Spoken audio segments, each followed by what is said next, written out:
Իսկ ինչ է սերը։ Ինչ։ Դու սիրո մասին էիր երգում։ Դա ինչ է։ Սերը իրականում դա շատ վտանգավոր բան է։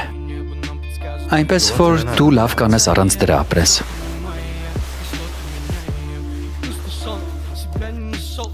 Ինչու՞։ Ենթադրենք, սիրում ես մեկին։ Դա նշանակում է, որ հանձնվել ես։ Ինչ է նշանակում հանձնվել։ Պարտվել։ Դու պարտվել ես։ Մի խոսքով, եթե սիրում ես մեկին, ուրեմն հավատում ես նրա բոլոր ասածներին։ Հետևաբար շատ մեծ խնդիրներ ունես։ Դե ասա, արժե, որ ինչ-որ մեկին սեր խոստովանես։ Ես քեզ սիրում եմ։